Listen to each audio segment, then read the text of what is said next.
What would you say you do here? It's the Signal Chords, home of the Underground podcast. A podcast dedicated to up-and-coming bands, labels, artists, and more. Plug in and join your host, Brad Nunnery, as he dives deep into what the future of music has to hold and discover something new along the way. What else do you have to do? Hey guys, this is Ryan from Lame Ass Dads, and you are listening to Signal Chords, home of the Underground podcast. Don't waste the time with me. Don't waste the time with me. You got one chance now, I'm begging you please. Don't waste the time with me. That's the latest song and music video from our friends at Lame Ass Dads. It's called Growing Pains. Much love to Ryan for cutting that promo for us. Really appreciate it. If you're a big fan of pop punk, especially from the Midwest, you're going to check out lameassdads.com or at lameassdads on any social media platform. My name is Brad Nunnery. Thank you so much for joining us. It's Signal Chords, Home of the Underground podcast, episode 3. I got John Montross from Punkrock Radar set to join us. We're going to talk about a whole slew of things. If you're unfamiliar with John and his work, he's a promoter like myself. But he focuses on that 90s era, EpiFat records, melodic punk, skate punk kind of stuff. But he's also branched out and creating his own record label. He's got his own YouTube channel. Does a lot of really cool features there. So we're going to talk to him about all that stuff coming up here on the podcast. So stick around, hang out. It's Signal Chords, home of the Underground podcast. What's up? How's it going, buddy? I'm doing well, man. Thank you so much for having me. I am pumped to be here. Finally meet you kind of face to face. You know, we've been friends for a while on Instagram, so happy to be here. Yeah, dude. It's like you said, we've been, I don't know, we started, I started Signal Chords in 2020, but I don't know how long you've been doing it. I guess we'll talk about it here in a second, but one of the really cool things about your page and my page, well, mostly your page is, I'm just, I'm inspired by what you're doing, and I'm so glad that you're taking the time to talk to me today. And I got a lot of questions for you. But in that breath, let's talk about how you started. When did you start Punkrock Radar, and why did you start it? I think I started pretty close to when you did. It was 2020. Mid-pandemic, I had some extra time. I was working remote before pandemic, but work slowed down. I'm in sales, so it was a little slower than it had been. So every Friday, for as long as I can remember, back in the early 2000s, 90s, it was Tuesday, New Music Tuesday. But ever since it's been Friday, I would just, scour the internet, dying scene, punk news, skate punkers for just new albums. And it's just something I've been doing for a while. So I thought, hey, I have this extra time. Why don't I just put all this cool music out there? Music, punk rock in general is more accessible than ever. There's so many bands out there. So just wanted to just put some cool bands I found in front of people, and it's kind of, blossomed into a nostalgia, new band type thing, and loving every minute. Yeah, it's really cool because I think you and I share that similar, story. 2020 hit, Mm-hmm. and it's like, all right, how are you going to fill this time, and what do you like doing besides, whether or not it's, having kids, family, marriage, extracurricular, your job or whatever. Something else has to fill it, right? Because we are all locked in our house, and I know a lot of bands like started recording a lot more stuff, and you saw a lot of bands collaborate, and it was the birth of these super group videos that come out, the bass player of that band and the singer of that band, and watching those YouTube videos, and then YouTube live, and people in lockdown, like bands like Valley Who that I'm wearing the shirt, they were doing a lot of live stuff, on YouTube, which was really great, and it like changed the game. But yeah, I've always loved, discovering new music, and I took to your page as, like hook, line, and sinker when I first saw it, because number one, you love the same stuff that I do, the same type of punk rock, that 90s, EpiFat, Epitaph, Fat Records, all that kind of, skate punk, melodic punk kind of stuff. And I was like, oh, this dude is right there with me. Like all the stuff that he's posting, I'm posting. And I really loved your artwork, the way you designed everything. I'm like, all right, boom, follow, easy, done. And truth be told, I will say that your page has, I've stolen a lot of bands from you. And It's likewise, man. Don't worry. yeah, when I go through that drought, and I'm like, God, I can't find any fucking thing. I'll just go to your page, and I'm like, oh damn, I'm missing out on like 20,000 other different bands I didn't even know about. So Mhm. Yeah, dude, it's don't worry, it is totally the same. I go on Signal Chords, I hit the real thing, and I just scroll. I just keep going until I find something that catches my ear. So we're yeah, we're one and the same, man. So happy we're yeah, sharing with each other. hell yeah, man. And so you're up in New York, right? You're up in the Hudson Valley. Right now I'm all the way up in Saratoga Springs. I am Okay, from originally the Hudson Valley. But okay, yeah, I am way up there, Saratoga. But I am from originally a little place called Hopewell Junction, New York, about 90 minutes north of Manhattan, a Poughkeepsie suburb. okay. Are you anywhere near Garden City? I don't think so. I never heard of it. So I Okay, believe okay, that. okay. Yeah, no, I knew the guy I worked with was from Poughkeepsie, and my dad was from Garden City. My whole family's from New York. Oh, cool. My mom's from Long Island. And my dad's from Garden City, but his rival high school was Poughkeepsie. And there's a guy I worked with many years ago in radio. He was a seller, old school cat. He went to school with like around the same time my dad did. And Poughkeepsie was like their rival. And I've got a buddy up in Buffalo, up in the Adirondacks and stuff. And I don't know if that's anywhere near you, but I don't Buffalo's know a if it. little out there. Yeah. I'm like pretty close to like Massachusetts. So I'm like halfway up, halfway Oh, between like New York City and like whatever's all the way at the top. I don't really go north after Saratoga. But yeah, it's about 3 hours right. north of New York City. Oh, okay. So when you were growing up in the Hudson Valley and still like where you're at now as far as like the punk scene, how did you get into punk being up there, and what were the bands that were like kind of the catalyst that you're like, oh man, this is my spot, this is my element right here. What bands was that for you, and some of the albums or anything you want to say about that? So I feel like I've got a really generic story. It was Green Day Dookie. 1994. I remember the first time I heard it. I was staying with my uncle for the summer in East Orange, New Jersey. I would stay there in the summers, and he put on. He's like, I think you're gonna like this. At the time, I only had like Weird Al. It was like my only tapes.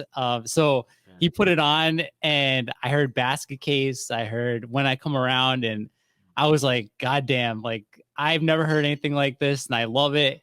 Smash shortly after, and then you get Out Come the Wolves, and the ball kind of kept rolling from there. In the late '90s, it was big into new metal. I feel like everybody was, but I was Everybody still was, sure. Biscuit, Corn, Incubus, Orgy. I loved all those bands. Yeah. Then Enema of the State came out in '99, got me back on track. And then I was old enough to go to shows when that came out. So we saw a lot of H2O, Bouncing Souls. That kind of stuff got me more into like underground stuff. They were really popular, but like not Blink 182 and Green Yeah, Day. well, they were the East Coast. I mean, they're from up there, right? So that's H2O is from New York, and Bouncing Souls and are from Jersey, right? So Yeah. I'm So sure they played everywhere up there. yeah, those guys and then we had like the Movie Life and Taking Back Sunday. Those bands played constantly. Like every weekend it was one of those bands. So through that, you discover the Fat Music comps and Punkorama, and then the Yeah, ball. That's where it really started for me. I got into Fat and Epitaph probably late '90s. Um, got to shout out Napster too. At Napster's how I found oh yeah, yeah, Nolan Collins. So I know yeah, it's yeah. still the music industry, but that's how I found a lot of these punk bands and set me on this path where that's like all I listen to now. So shout out Napster, Green Day, Blink 182. That's the Yeah. path. So yeah, it's it's such a weird time because that's the way, and I think we were talking about that with my buddy Josh on episode 1, and and I probably will be talking on episodes to come, but and I'm empowered by Rock with Isaac, and talking with him, that was the way that we discovered music back in the day is comps, right? And all that kind of stuff. But I know a lot of bands hate Spotify and hate these streaming stations because they're not getting paid what they should be, right? And honestly so. But for a music fan like you and I, and trying to discover music and trying to find new bands to help promote these bands that are looking for more attention, it is the perfect thing. I mean, it is. It's like a necessary evil, It's like, as bad as it sucks that these bands aren't getting paid, they're just due. It's really good for fans to really discover stuff and find like the new stuff when they're so tired of the same old stuff down their throats that they hear on the radio or whatnot. You can make your ultimate playlist on Spotify or Apple Music or however you listen to it on Bandcamp, whatever you want to do. But um it's really cool, but you can still support them in pages like Bandcamp, where you can actually pay for the album if you want to. A lot of bands are doing the vinyl now, waiting to support them and all that kind of stuff. But yeah, discovering bands was definitely it was so many different ways. I don't know if you ever did this. Do you ever go into a record store and you just look, either you looked at the minus the Epitaph and Fat records, but like it was a record label. You saw the record label. You were like, you like the artwork, but you never heard the band. You're like, fuck it, I'll just buy it. I've never heard of it. I used to do that a lot with Roadrunner bands and a lot with Revelation record bands. I had never heard of them, but I would love the artwork, and I was just like, right, sold, sold. I'll buy it. I'll buy it. Have you ever done that? Just like go to a CD store back in the day, or a tape store, or a music store, should I say, and just buy just something cold off the shelf, just because you love the artwork and you kind of understand what genre it is. Yeah, I did that with Fat and Epitaph for sure. Yeah, And I would buy it too, based on the liner notes. If somebody was mentioning this band, I would buy it just based on that. I do remember our main record store. We had Media Play and we had Record Town. They both had like these little terminals where you scan the UPC code and you can listen to like 30 yeah, seconds. yeah, yeah. So a lot of times I would do that. Sometimes like the real small indie stuff, there was no clip available. So then I would just buy it. If it had some like badass skull on fire and a skateboard, I would probably pick it up. I'd be like, all right, well, this is probably up my alley. But yeah, I mean, and what you're saying too with Spotify, I try to justify it because I've actually been called out too before by promoting Spotify. For me, it's like a vehicle of discovery, and then after you find it, it's up to you. If you like it, then go support the band. You support them, there's going to be more from them, so they're going to get like a few pennies if you stream it. What is it? I mean, a vinyl is it's expensive now. It's like $25, but if you really like the album, go buy it, support the band. There'll be another album afterward if the album sells well. That's kind of the way I look at it. Yeah, I always feel, and thank God you touched on that, because I'm always hesitant, to promote like a Spotify playlist and all that kind of stuff, and wonder what the bands think about it. But at the end of the day, it's like you're still discovering it, right? Our pages are a music discovery, and people can take the opportunity of whether or not people want to actually check it out or not, right? So I used to really worry about what bands thought or what people thought about whether or not I'm posting on Spotify. But at the end of the day, I don't give a shit. Like I just want people to learn who these bands are, and however you find it, that's cool. Maybe a lot of people don't like Spotify. Maybe you're an Apple guy, or maybe you're a Bandcamp guy, or SoundCloud, or whatever. I don't give a shit. I do Spotify. If you hear it and you like it, then go over to your chosen platform, or I don't know how people discover music without streaming, or unless they go to YouTube and they can play the video for free, like in shitty quality audio or some. Yeah, Like, I there's no don't know. music stores anymore. Like I Right. would never hear of 95% of these bands if it wasn't for Spotify. If I didn't have the option to go, oh, I like No Effects, like let me see who's like the related bands, and you go down that rabbit hole. If that's Mhm. not there, then you lose all that visibility. So Yeah. it is what it is. It's like you said, necessary evil is a great way to describe it. And this is the information age. So it's Yeah. all out there. So you do with it what you will. But I always say, if you like it, buy it, support the band, keep the CD Right, on. exactly. But Yeah. that's the way I look at it. My closet is jam packed full of records and CDs. I finally got a CD player off of Craigslist a couple weeks ago to listen to all these Did ya? CDs. So we'll Yeah. see. We do what we can to put it out there, and then, like you said, up to the Mhm. fans to support and do the right thing, buy the music. Yeah. Yeah, yeah, absolutely, absolutely. I mean, I've lived that ever since I started Signal Chords. I kind of live that motto to where the bands I've discovered through Signal Chords or through your page or anything that I've discovered running this page, and I'm like, oh my God, there's bands like Actor Observer, bands, Downstater is one of my favorite new bands. I'm like, I ran out and I grabbed the record. I'm like, I love it. You know what I mean? I'll stream it 20 million times and they'll probably get paid like 89 cents for the amount of times I stream it. But at the same time, I bought the record, you know what I mean? And then when the next record comes out, I'm gonna be a fan too. They already hooked me on their first album, you know. So it's all a matter of just supporting. And there's ways of supporting it. And when they come into town, you go see a show, all that kind of stuff. But so I know that you love the Epitaph and Fat Records and all that kind of stuff. So who would, I don't know if I'm sure you probably answered this question numerous amount of times before, but as far as your favorite, top three, is it the Green Day? Is it the Green Day Offspring, Blink 182? As far as your favorite three, that will go down as, the pinnacle. And what was your game changer to where the normal stuff you were listening to made you shift directions, but it was still punk? That's a two-parter question for you. All right. So top three, Green Day is always going to be number one. Okay. No effects, despite the last 15 years or so of less than mediocrity, is going to be number two. Okay. For a while, they would be like 1A, 1B. Then Less Than Jake is going to be an easy number three. One of the most consistent bands and still doing. I even loved Silver Lining. So yeah, Green Day, No Effects, Less Than Jake would be the top three. And then you're asking a band that kind of made me shift out of my punk rock box a little bit. Yeah, like a band that it's almost in the same vein as punk, but that maybe kind of shifted you more over like, okay, well, there is more than just the Blink 182 sound or the Green Day sound.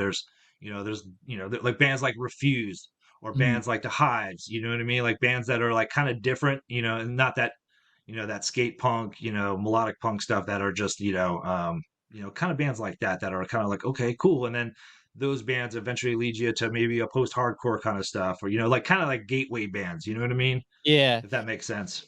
So this is gonna be weird. This might catch people off guard, but Hatebreed, another East Coast band, a band, they played Poughkeepsie all the time. I think they may have some Yeah, roots they're there. from Boston, right? I think maybe Connecticut or Boston. I forget which Connecticut, one. yeah. Yep. But I saw them all the time.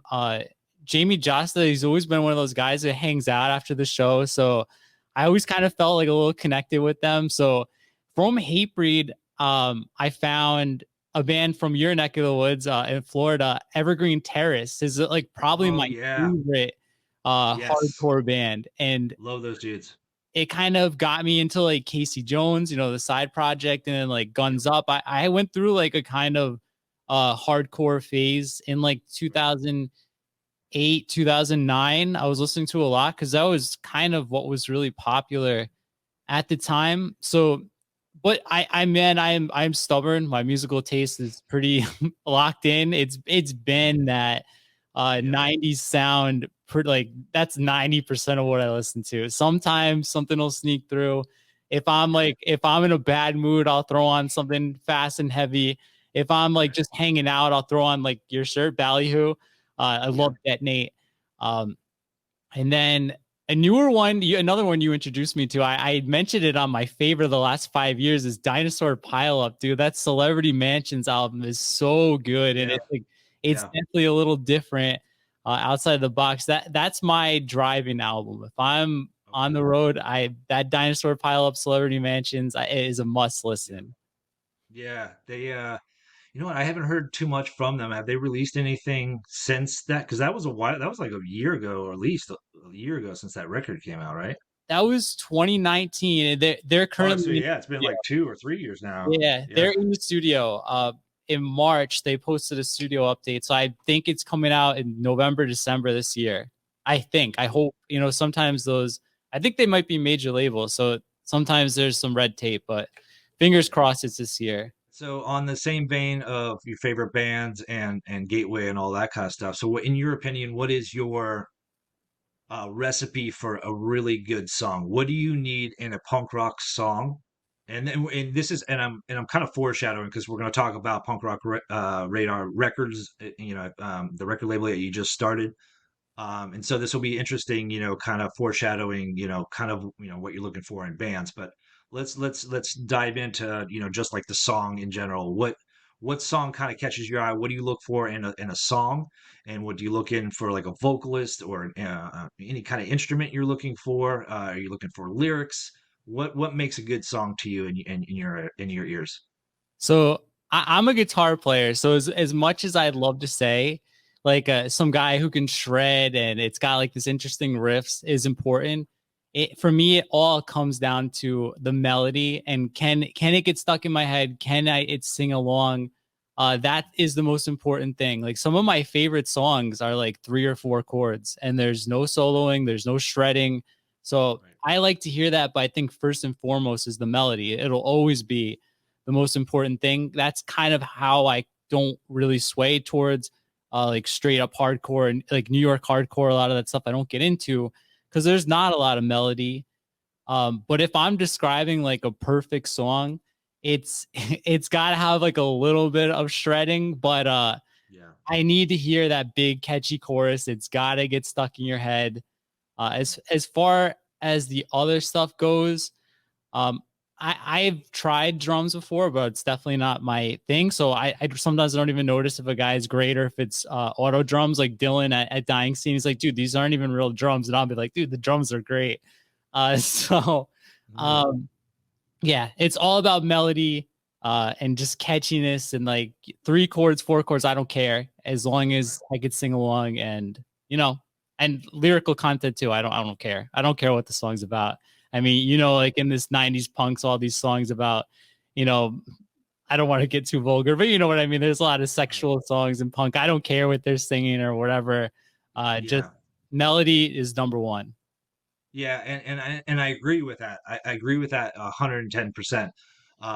And with lyrics, I only listen to the lyrics when I'm really into the melody and really into the song, right? So if I like really love the song, I'm like, okay, I want to know like Be Well, Downstater, like I said, Actor Observer. Like I really love the songs, but I have no idea what the hell they're saying, right? Or what because so a lot of lyrics nowadays, especially in the hardcore or post-hardcore stuff. They're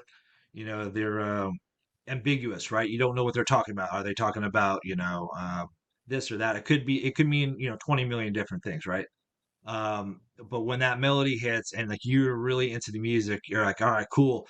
Please, and I'm like, please let the lyrics be relatable to my life. Please because that'll be my next favorite band of all Yeah. time, right?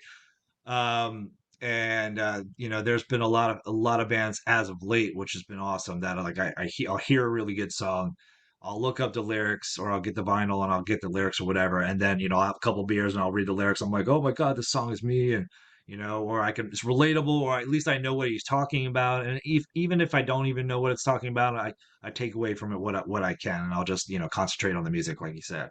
Mhm. That the last Frenzel Rom album is probably my number one of the year right now. And you sit down with that lyric book, you're like, what the hell is going on in this thing? Like, I'm laughing, Right. but I was like, there's a Right. lot of like Australian slang and stuff. I think it's funny. I don't know. Maybe I don't. But Right. yeah, that was a fun one. If you're into lyrics and you want to like confuse yourself, that Frenzel Rom is a funny one. The yoga, I thought Yeah. it was yoga, but it was ketamine. Those lyrics got me. I thought it was hilarious. I know what you're saying. One of my favorite bands, and they just released a new song. And I discovered them running Signal Chords way early on. They're called Risky and the Ridicule. They're from Mhm. England, and the guy's got a really thick English accent, and it's like rap rock, punk, I mean, it's awesome, but he like talks in like such a really thick English accent, but I love it. I mean, I love it, and he's like talking so fast, and I'm like, I want to know what he's saying, and like I know by the lyric sheet, with like their slang, with the English slang that they kind of use. Like I know, like Skindred's kind of like the same way too. Like if you read the lyrics to a Skindred song, it's like boom, yeah, boom, boom, it's like you try to get into it. I'm like, all right, well, maybe I'll just focus on the music, you know what I mean? But risky and ridicule. I mean, you can pretty much for the most part. I mean, the choruses you can always understand, but like when he starts rapping and it's that thick, you're like, okay, I really need to do my research and check out what he's singing. And I love that band, but I know what you're talking about with Friends of Ram. Like you don't know what to make of it. You're like, okay, all right, cool. But I love the music anyways. It's cool, Yeah. but That song Bird Attack is one. I mean, and then there's that band FOD. Like, is there a story behind Bird Attack? They put that in their lyrics. But yeah, I gotta check out that band you're talking about though. The heavy accent with the rap rock. That sounds interesting to me. I don't think I've heard of them. So I'm risky and the ridicule. Yeah, they've been around at least since 2019. They had a song called Boom. Mhm. That was the first song I heard from. It was, I think that album was 2019. But they're starting to release singles, and they got a new album coming out in August. And I've been talking with Matt, the drummer and bass player of that band, and helping them out with videos and stuff. And he sent me the video like a few days beforehand, and I was like, holy crap, this is freaking amazing. And they just released it um, uh, on Friday. What was the name of the song? I forget the name Oh, of the song, but I think I did. Way The I name was Feel, How I sounding. Feel, or something like that. Yeah. It was sounding familiar. I think I may have tossed it on the playlist. I don't know, but I'll have to. I haven't listened to all the songs on there yet, but it sounds vaguely familiar. So Yeah, I'm gonna pull it either up right now. How I Feel. How I Feel is the new song. way. But they have an album, Body Bag Your Scene. It's freaking awesome. But they've had some singles. My Name was a single before that. But they're one of my new favorite. I mean, they're punk and new metal. Like it's the perfect blend of punk and new metal. It's awesome. Yeah, dude. Mental note. It's up there. I'm gonna check it out tonight. It's not like skate punk. It's like hardcore punk. You know what I mean? It's like that. Just raw energy, stripped down. But I mean, it's awesome. I love it. Nice. Yeah, I'll definitely check it out. All right, so let's talk about your YouTube channel. You do a lot of really cool stuff on there. And truth be told, and kind of insider, I was almost on the NoFX tier list episode, but my computer wasn't working. I didn't have a laptop, so I wasn't able to join. And I'm really pissed I missed out on it. But you do tier lists with albums and bands and all that kind of stuff, and then you do guess this song, and then you also do the best of worst stuff kind of a deal, and you're talking about like the worst albums from your favorite bands. I thought that was really cool. I could get in a lot of trouble being on that show, so don't ever invite me on that because I Yeah, have a lot to say about shit, and dude, that's what it's about. no one will want to talk to me after I say my That's what thoughts it's and about. opinions. Like Yeah. that first episode, my wife was like, "You went a little hard on them," and I was like, "Yeah, it's all right. It's just all in Yeah. fun." But yeah, dude, I'd love to have you on there. So Yeah, I don't know. I don't know. I like living in anonymity, as they Hmm, say it. Like I'm just a catalyst for new hmm, music. You know what I mean? Like who yeah, cares what I think? But I do have a lot of opinions, hmm, and I try not to make Signal Chords anything personal, and let people know like exactly what I think. I mean, all the stuff that I promote, I back 110%. But there are some bands that aren't necessarily my genre, but they're good, great songs regardless, right? So hmm. I'm gonna help them promote it. Um, so how hard is it, putting those shows together, and what's kind of like been the best thing about, because I know it's got to be a challenge, right, to put Yeah, this in. I don't know how you have enough time to put those together, and especially all the graphics and the editing and putting everything together and the research, and because it's really well done. And if you go on your YouTube at Punkrock Radar, for anybody out there listening, he does a really good job of kind of like giving you a visual of the tiers, putting the albums up there, ranking them, and you have a whole bunch of guys that join you too. Who else joins you? And what's his name from Dying Scene that always joins you? that Is is he on Dylan. the tier list? Yeah, Dylan, yeah. AKA Screeching Bottle Rocket. I always got to Okay. toss that in there. That's his handle on Dying Scene. He's been a regular now since like November last year. So he Okay. bleeds punk rock just like I do. So have them Yeah. on whenever I can. That's awesome. Yeah, it's cool to see like everybody's opinions of like their favorite albums. I love when you did the Fat Records breakdown, and then you did the Epitaph. And um, what do you have kind of coming down the pipe as far as new episodes and what people can expect and coming down? And can people make recommendations, and how can they get to you as far as wanting to see their band be on the tier list or best song versus best or worst of? So I've been doing like a poll now for the last couple of months. I'll either put it on Instagram. I like the YouTube poll better because it lasts like a month, I think. And then Instagram, if somebody doesn't see it in 24 hours, it's just gone. So normally I'll put up 5 bands. Last month, the Descendants won. So we're doing the Descendants next month. I sat down to do the Descendants. I was like, man, this is, I don't know if people are going to disagree, but I was like, this is pretty cut and dry. Like there's like your great Descendants records, and then there's like Enjoy, which, spoiler alert, I don't really like. So we're now going to do the Descendants End All. Haven't said it yet, but it's going to be one very long episode. I think it's going to mix it up, ranking 2 bands against each other. It's going to be tough. But yeah, that's next. And after that, I've been wanting to do Unwritten Law for a while, and it's lost like 6 polls in a row. So I don't know if it's ever going to happen, or if I'm going to have to like make an executive decision and say, no poll this month. It's Unwritten Law. But yeah, it's been a lot of fun. In the beginning, the first couple episodes I had to take down because I had no idea what I was doing. It wasn't always, it's not smooth now, but it was really bad then. I wasn't wearing headphones, like the NoFX tier list, the first video we ever did. I didn't know anything about recording. I was like, my buddy was like, dude, why don't you just do a YouTube video? And I was like, sure, what are you doing? We just hopped on Discord and started doing it. No headphones. I had him coming through my computer speakers. So the whole time, like this wicked echo going through, and I'm, I don't know what I'm doing. I didn't even watch it. I just threw the thing up on YouTube. And the next morning, it takes like, 8 hours because I recorded in 4K for some reason unknown. I watch it and I was like, oh my God, this audio is horrific. Like there was like a point where we're talking and it sounds like I've got like a tin can and like this wild echo, and it sounds like almost like outer space noises. So I left that up for a little while. Eventually I pulled it down.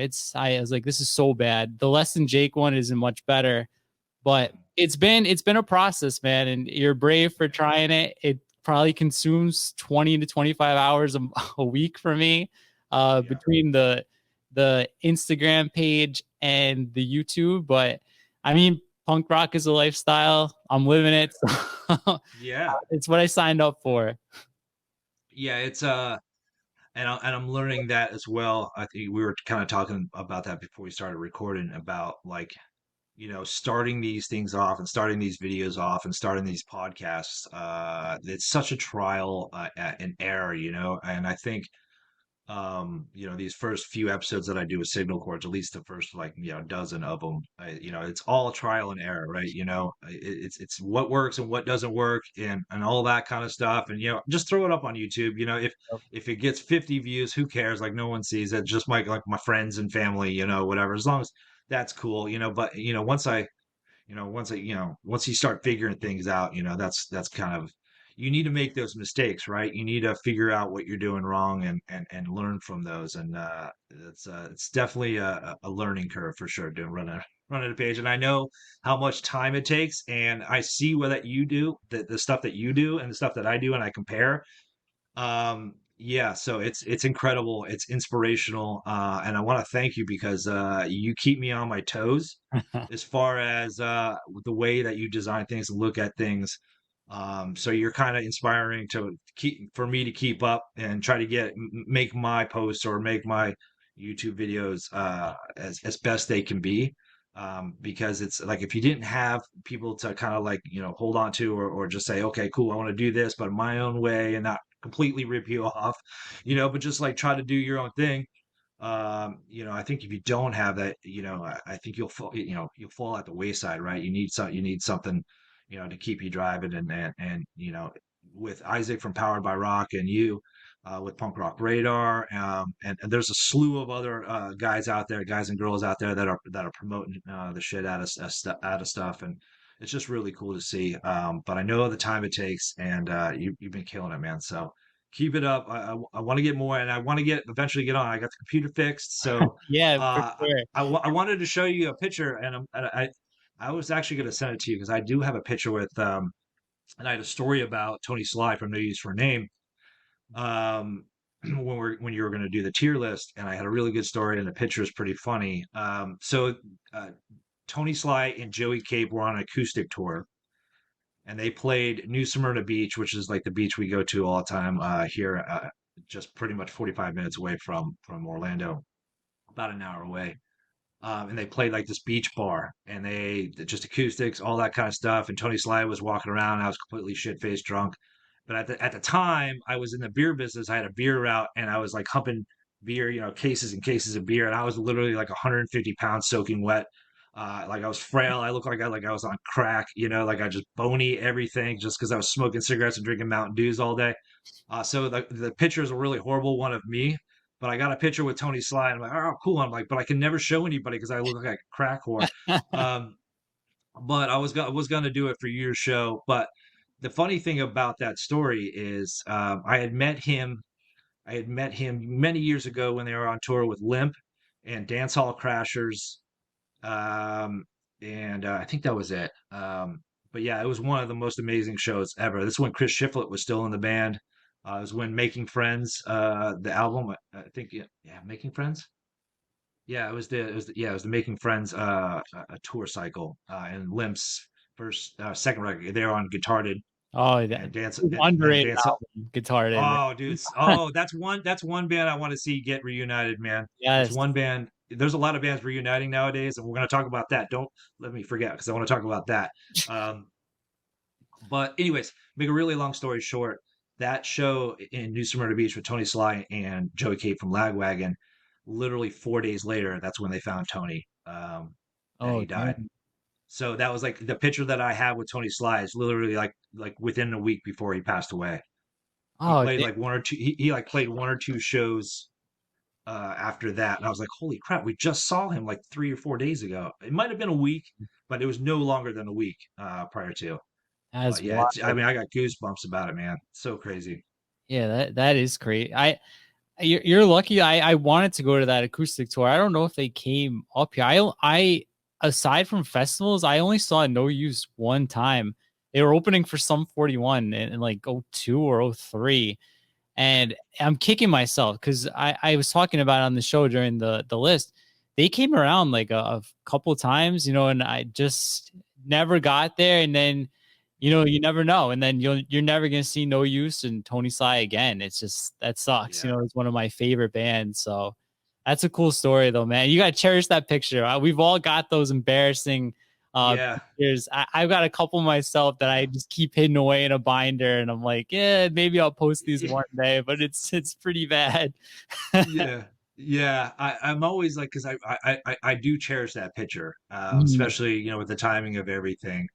And he was a really nice guy. And I saw I saw Joey Cave acoustic when I was living in Atlanta on a different tour, and Tony Sly wasn't on it. It was John Snodgrass. It was him and John Snodgrass, and I forget who else played.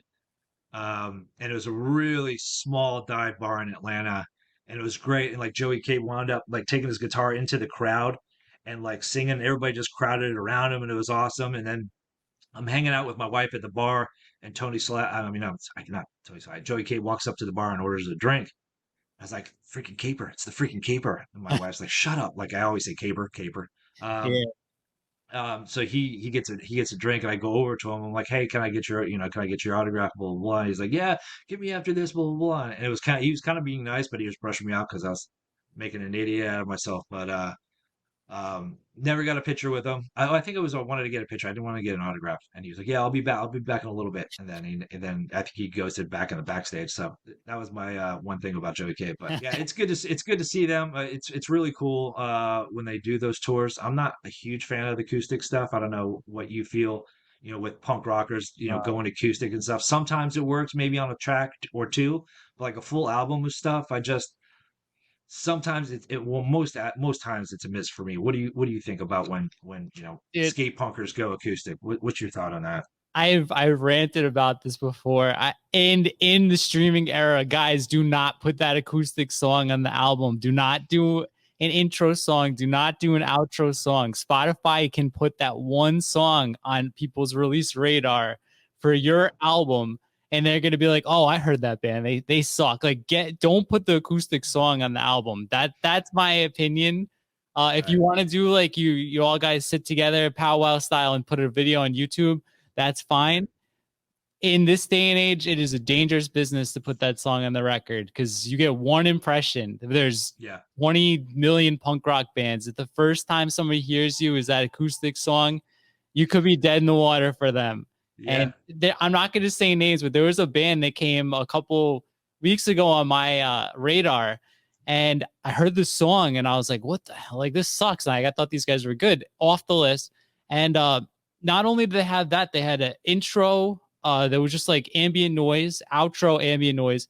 On top of the acoustic track, there was a acoustic track. They had like an interlude, like 3-minute interlude, and we're talking like a band with like 11 songs. And right off the bat, I got 4 filler. So And yes. you can, yeah. So they got like 7. They got like 7 like regular tracks and like Yeah. 4 or 5 throwaways. I do not like acoustic songs. It's not my thing. Acoustic songs, cover songs, maybe, but Right. a lot of bands nowadays, they're covering punk rock songs and they're not doing them as well. So I say leave those off too. Okay, fair enough. If you, that's funny. if I was you're, having what's that? yeah, go ahead. I was just gonna say, like, if you're gonna cover a punk rock song, like, mix it up a little bit. Don't do it exactly the same because it's not gonna hit the same for people. Like, there's a lot of bands covering No Cigar out of the blue, and none of them are gonna be as good as Millencolin. Like, what are you doing? Yeah. Like, who is this for? Everyone's just gonna put on Millencolin's version of No Cigar. No one's gonna come back to your version. So It's hard to top Millencolin. that stuff. I always just say, I said, do you have anything original, like an original song? I don't want to post this mediocre no cigar version, but yeah, that's my take on those things. Okay, no, I agree with you, and in that same vein, I was having a conversation with Pop Punk Fridays or Punk Rock Fridays about live albums. That's how I feel about live albums too. And the only live album that I really liked was Face to Face back in 1997. That's like the only live album I like. But I hate it when bands do it, and it's like, it's just that, it's never. Maybe if you like went to the show, it's a novelty to have the vinyl and all that kind of stuff. But as far as audio, and you never went to the show, it's totally like not even worth putting out. Or I don't know. That's my opinion. But I kind of I see your point with the irregular acoustic stuff too. It's like, come on, dude. Like it's a hard pill to swallow. I love Joey Cape, but God bless it, like his solo stuff, I just can't get into. I like it when he does Lagwagon songs just because they're Lagwagon songs, but like when he's creating new songs, it's like, that's not the caper, man. That's No. not. I understand he's got to do some stuff in between album cycles and all that kind of stuff, and I get it. I get these bands got to make money and keep turning over records. I get it. But they kind of lose me, kind of a deal. But I'll still check it out every single time they do it. But you know what? What's his face from Mad Caddies released a solo record. It's not an acoustic, but it's almost like an indie kind of like acoustic, but it's more. I don't know. Have you heard it? I haven't. I didn't even. I Chuck really Robertson, like something. I think the singer, I think his name's Sasha, but he's got a voice that maybe can carry it. I think, but I don't know. I wasn't really into the Jason Cruz thing, which is kind of like that Americana style. I don't Jason know. Cruz and the Howl, yeah. I need a little more. I need a little punch in it. So Yeah. I don't. Okay. I usually listen to it once as a novelty, and then I get back in my comfort zone. Fair enough. Fair enough. All right, so let's kind of switch the topics here. Let's talk about Punk Rock Radar Records. So, when did this come about? What were your thoughts? How did you manage to, with all the timing, doing all the YouTube channels and doing your page and discovering new music, you went off and charted and started a record label. Talk to me and talk to us about how that came about and all that good stuff. We're going to talk about the bands here in a second, but give us Yeah. some detail of what everything's going on.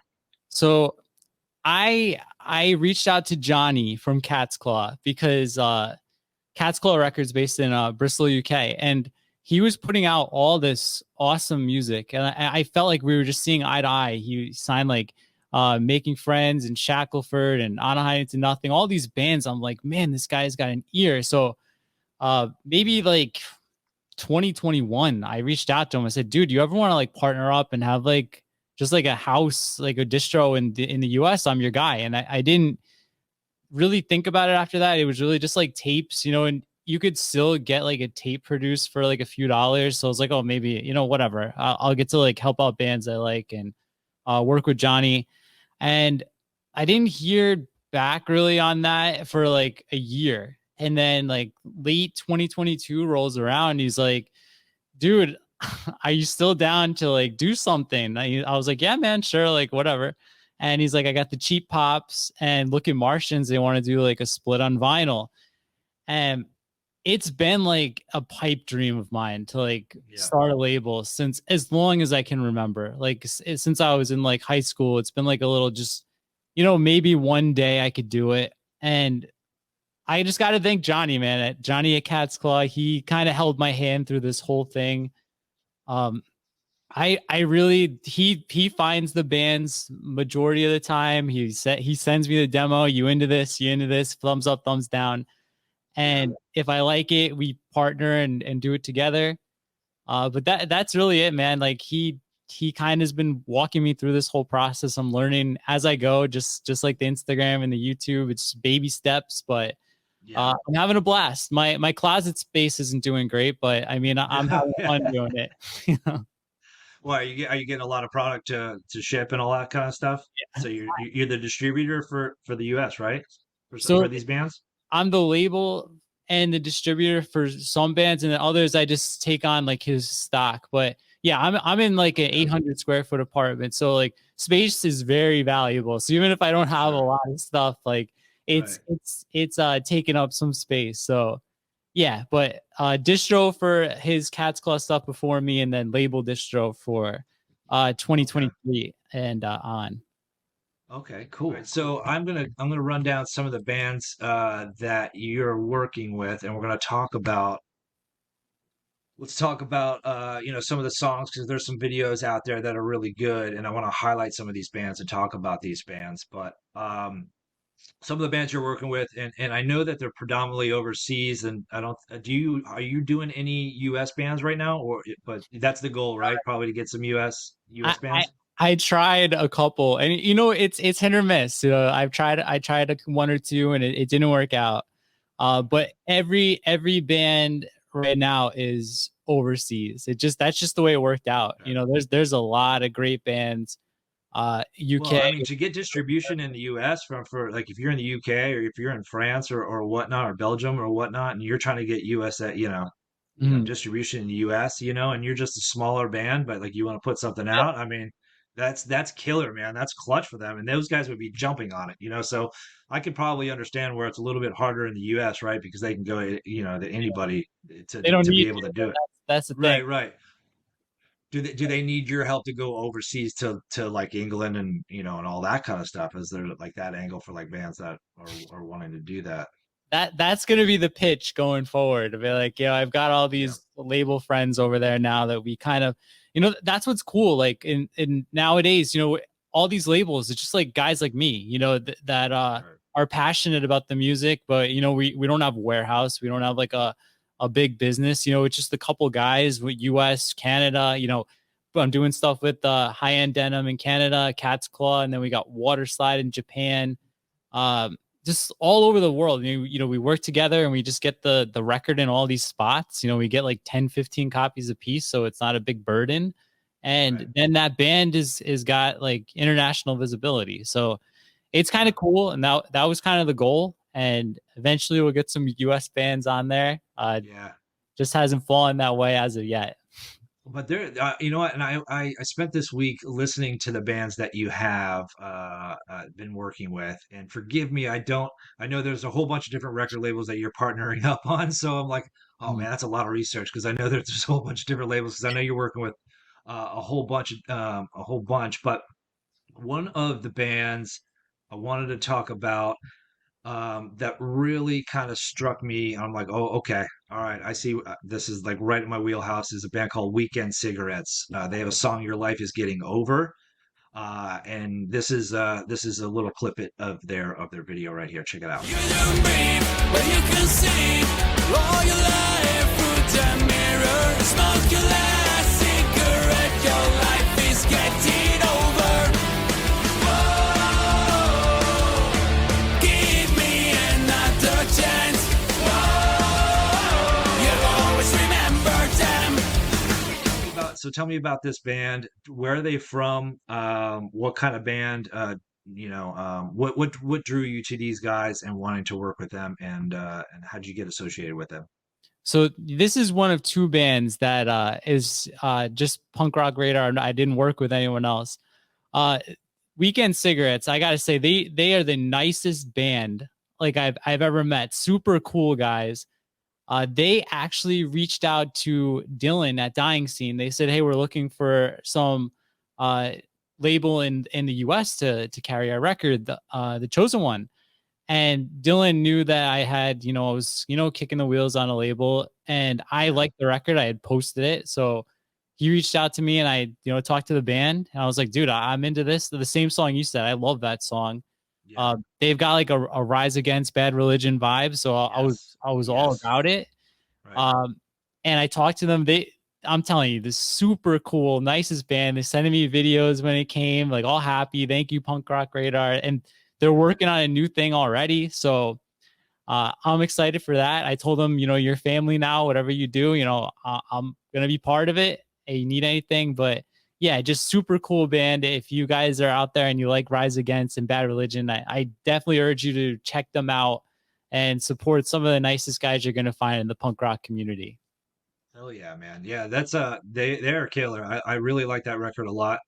I gave it a few passes over, and it's definitely in one of my own personal playlists that I have. Just because like you said, Rise Against Bad Religion, I hear it. Really killer stuff. Another band that you're working with, and I don't know if this band got there. Speaking of, we talked about No Effect, sorry, No Use for a Name and Making Friends. There's a band called Making Friends, and I wonder if they named their band after No Use for a Name. But they have a song out. It's called Damage Report, and here's a snippet from that. Waiting for me to fall, and there'll be no sympathy at all. Shaking, I've lost control, becoming so easily replaceable. All right, so where are these guys from? Are these guys from the UK? Yes. So Making Okay. Friends is from the UK. And this band was the catalyst for me reaching out to Johnny initially when I heard Bonk, Yeah. their first album. I was like, dude, where did you find these guys? This is like old school Lagwagon, Captain Mhm. Everything, just super fast skate punk. And that's when we started talking. And yeah, I am so happy to put this out later this year. We got 6 labels. Even P Records in Australia is in on this one. The Oh, album is that's awesome. I love they have shirts that says P Records. I want a P Records shirt. yeah, and this is like established last week or something. They have awesome Yeah. merch. They're Yeah. in the new single, like Damage Report is a banger, but the new single ATM it just came out. It doesn't have a video yet, but that is my favorite song on there. Okay. This record is going to be up there. It's going to be on top 10 list. I'm confident of that. I told the Gotcha. guys straight up the first time I heard it. I was like, guys, it's like you and Frenzel right now for me. So that is how much I like this album, and I believe in these guys. It is just straight up Fat Wreck style, punk rock, skate punk, pop punk. Highly, highly recommend it, and I'm like ecstatic to put this out. All right, so another band I want to talk about is a band called Clayface. Now, they have a song out. It's called "Big Things Happen at Greenfield Skate Park." Here's a video clip of those guys right now. Grass is only green until we step outside. It takes me back to a conversation you might not quite remember so clearly. Do you feel like you did back then? 'Cause I do. 16 without a fucking clue. You know you never really had much else to do.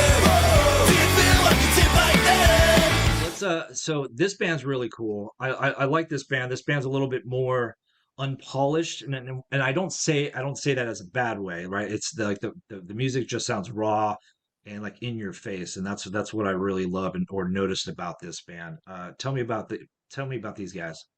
Yeah, so this is one like I was kind of worried that like I was gonna be, putting out a lot of stuff that sounded exactly the same. So Johnny sent me this. I never heard of these guys. They're another UK band, and I was like, man, it's like D4, Banner Pilot, like that classic Gainesville Orcore style. And I like that style. And I was like, man, I would love to like add this to like the catalog.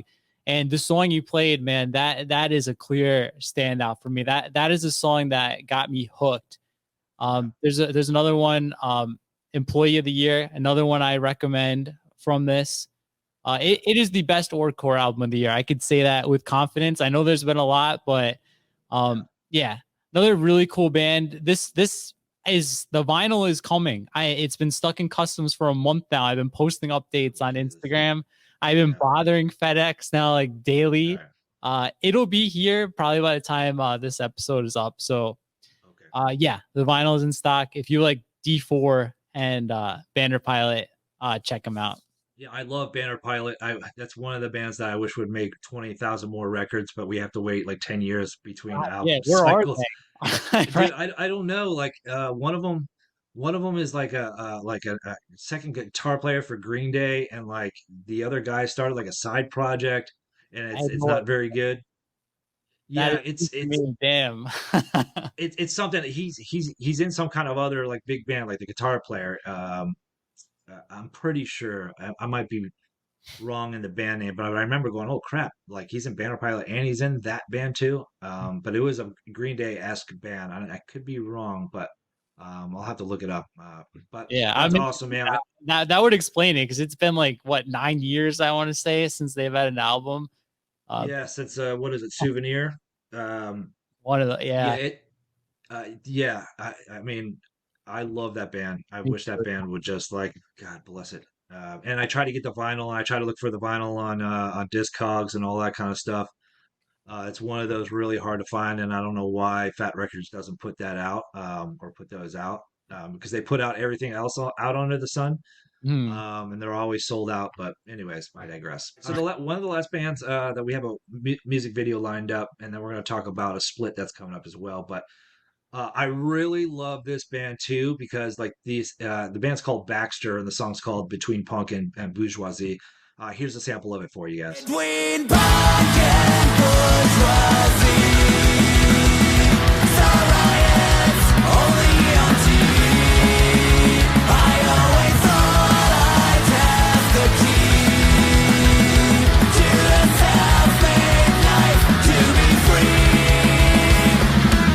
That I love that band. Like that, and it's anthemic. If that's a word, that song is just like it just gives me the goosebumps. I just love that's one of those bands songs that you just scream at the rooftop.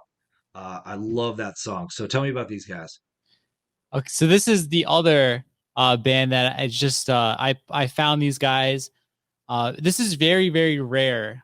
So on Fridays, if I like am doing the post and I'm like one short, I'll like go to Bandcamp and I'll just start going and listening to new arrivals and punk. I just randomly found this band and I was like, holy cow, like how have I not heard of these guys? And I saw there wasn't like I think they have a label. They're from Germany. I think they have a label in Germany, but that was all I saw. So I reached out, like I listened a few more times, I was like, God damn, this is good. And I reached out and I was like, guys, like this album is awesome. And I want more people to hear it. I would love to put it out here in the US. Another super cool band. They were into it, and that song "Punk and Bourgeoisie" is probably my favorite on there. And also like videos of cats. You know, they've got a humorous side too. Yeah. But I liken them to like I almost want to like not exactly, but they remind me like a little bit of Sum 41 and like No Effects, like kind of that style. It's got that classic Fat Wreck feel. But yeah, I loved this album the first time I heard it, so I was really pumped. I got it on 3 different colors of cassette, maybe a little excessive, but I really wanted to get it out. So it's on gold, purple, and black cassette in the web store. If you guys like Fat Wreck style, definitely check out Baxter between Punk and Bourgeoisie. That's awesome. And speaking of the merch store, what's the web address? Is it punkrockradar.com where they can get all this stuff? Yeah, it's punkrockradar.com, and there's a limited run link in the store to pick up most of it. I have a lot in stock, but there's still some pre-orders. You know, vinyl nowadays is you know, it takes a while. So let's talk about two bands in one shot here, and that's a play on words because it's Old Chase and Upshot. These guys, I really love Upshot. I worked with these guys. They had a single out just recently that just debuted. They didn't have a music video for it yet, but it's on our Spotify playlist. They have an upcoming split together. Talk us about the two bands and what to expect from these guys. Yeah, this is gonna be. I don't know if this is announced yet, but I'd love to just say it right now. I've been sitting on this for a while. This is the Upshot. Is this breaking news? This may be breaking news. We've got 2 UK bands, both in the Fat Wreck vein, which, you know, very close to my heart. We've talked about it. The Upshot and Old Chase. And the Upshot, I believe this is going to be their first release. They had sent me the song probably the same time as you. I was into it. They sent it to Johnny, and I was like messaging him about them, and he was messaging me about them. So we were both like on the same page. We're like, okay, you know, we're doing this. And Old Chase was a band. I think they're close with Making Friends because Making Friends had posted on their Instagram story that Old Chase had an EP coming out. I had no idea who they were. So I checked it out and I was like, God damn, like this is 4 songs in like 3 minutes, but it's awesome. So Johnny already knew them. Johnny brainstormed this whole thing. He's like, let's get these bands together. They have a similar sound.